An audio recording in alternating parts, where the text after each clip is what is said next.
మొదటి తప్పుగా భావించి పంచాయతీ కార్యదర్శిని విధుల్లోకి తీసుకోవాలి. 2 గ్రామాల్లో విధులు నిర్వహించడం వల్ల ఈ తప్పుదం ఏర్పడింది.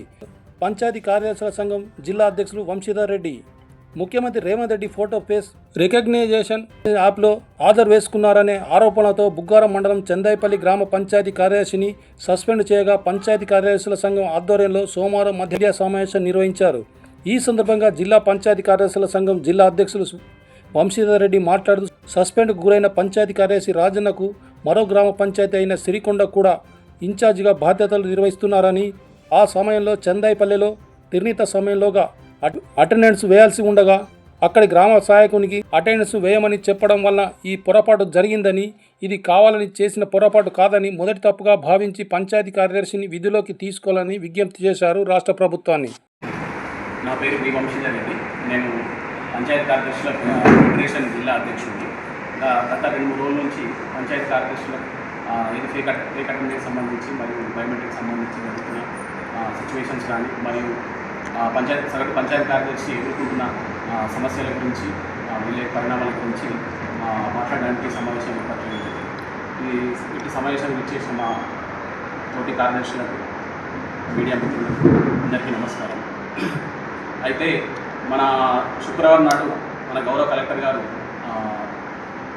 మన బుగ్గారం మండలం చందాయిపల్లి సెక్రటరీని ఫేక్ అటెండెన్స్ ఇచ్చారని సస్పెండ్ చేయడం జరిగింది. అయితే అక్కడ జరిగిన పరిణామాలు వాస్తవం ఏంటి అంటే, తను 2 జీపీల ఇన్ఛార్జ్, ఒక జీపీ ఇన్ఛార్జ్ చేస్తూ ఇంకో జీపీకి ఉన్నాడు, రెగ్యులర్గా ఉన్నాడు. 2 జీపీల మధ్యలో 14 కిలోమీటర్ డిస్టెన్స్ ఉన్నది. తనకు అందులో ఒక విలేజ్ మేజర్ జీపీగా ఉన్నది. సో అక్కడ తను ఆ రోజు హాజరయ్యి ఆడ అటెండెన్స్ వేసి తను కూడా అక్కడ జాబ్ చేయడం జరిగింది. దాంతోపాటు అక్కడ 12 కిలోమీటర్ల పోలేని పరిస్థితుల్లో, చంద్రపల్లి పోలేని పరిస్థితుల్లో తను తన లాభాన్ని వేయడం, అటెండెన్స్ ఇవ్వమని చెప్పారు. కానీ తనకు అవగాహన లోపం లేక తన అటెండెన్స్ మా గౌరవ ముఖ్యమంత్రి గారి ఫోటో వేయడం జరిగింది. ఏం చేసినా తప్పే కాదంటలేదు. కాకపోతే ఏంటి అంటే, తను అవగాహన లేకుండా ఇంకోటి ఏంటంటే, అటెండెన్స్లో ఏ ఫోటో వచ్చిందో చూసుకోవడానికి కూడా అవకాశం లేదు. రెండవది ఏంటంటే, మా హైయర్ ఆఫీసర్స్ ఎవరైతే ఉన్నారో ఎంపీఓ గారికి కూడా అది చెక్ చేసుకోవడానికి అవకాశం లేకుండే. సో అతను చేసిన తప్పుగానే పరిగణించి, అది ఒక మిస్టేక్గా, ఫస్ట్ టైం మిస్టేక్గా పరిగణించి తనను తిరిగి ఎందులోకి తీసుకోవాలని కోరుతున్నాం మా యూనియన్ తరఫున. దాంతోపాటు గత 3 రోజుల నుంచి 98% మంది హాజరవుతూ 2% మంది ఆ ఫేక్ అటెండెన్స్ ఇవ్వడం జరిగిందని న్యూస్లో వచ్చింది. ఆ 2% చూపిస్తూ 98% మంది చేస్తలేరు అని అనడం మాత్రం బాధాకరం. ఎందుకు అంటే, ఇప్పుడు దాదాపు ప్రతి వరకు గ్రామ పంచాయతీ లెవెల్లో అన్ని సర్వేలు, అంటే కేంద్ర రాష్ట్ర ప్రభుత్వ సర్వేలు, ఇందిరమ్మ ఇల్లు కానీ, పిఎం ఆవాస్ యోజన కానీ, తర్వాత ఎస్హెచ్జి అంటే స్వచ్ఛ సర్వేక్షణ గ్రామీణ సర్వే కానీ, పిఏ అనే నేషనల్ పంచాయతీ అవార్డ్స్ కానీ, రేషన్ కార్డ్ సర్వే కానీ, దాదాపు మన జిల్లాలో 17,000 నుంచి 20,000 రేషన్ కార్డులు ఇవ్వడం జరిగింది. అందులో కూడా మేము పంచాయతీ కార్యదర్శి గత డిసెంబర్లో సర్వే చేయడం జరిగింది.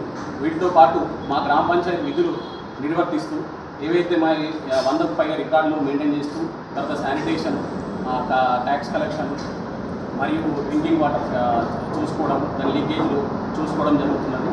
సో ఈ విధమైన వర్క్లు, మా జాబ్ అనేది పంచాయతీ కార్యదర్శి విధులుగా చేస్తున్నాం గ్రామ పంచాయతీలో. సో మాకు ఏంటంటే, ఆ 98% మంది జాబ్ చేస్తూ 2% మంది చేయనందుకు దాన్ని మేము మొత్తానికి జాబ్ చేస్తలేమని రావడం జరిగింది. మరి ఇంకొకటి, ఆ 2%లో కూడా అందరూ కూడా దాదాపు 2 జీపీలు చేస్తున్న వాళ్ళు. ఒక జీపీలో అటెండెన్స్ చేసి ఇంకో జీపీలో వేయాలంటే కూడా కొంత ఇబ్బంది ఉంటుంది. ఎందుకంటే దగ్గర ఉండే జీపీలు దూరం ఉంటాయి. కొన్ని వేరే ఏజెన్సీ ఏరియాలు అయితే కొంచెం ఈ వరదల వల్ల, మనుషుల వల్ల దాటడం కానీ రావడం కానీ ఇబ్బంది అవుతుంది.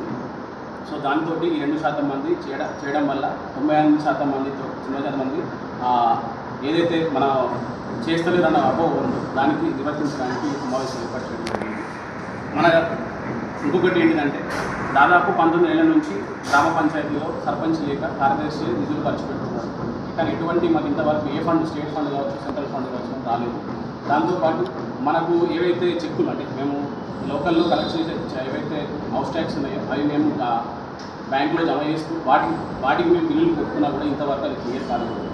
దాంతోపాటు మా యొక్క ఏవైతే సమస్యలు ఉన్నాయో, పంచాయతీ కార్యదర్శి సమస్యలు, మా ఓబీఎస్ మిత్రులకు దాదాపు 6 నెలల శాలరీస్ రాలేదు. గత 2023లో 2 నెలల శాలరీస్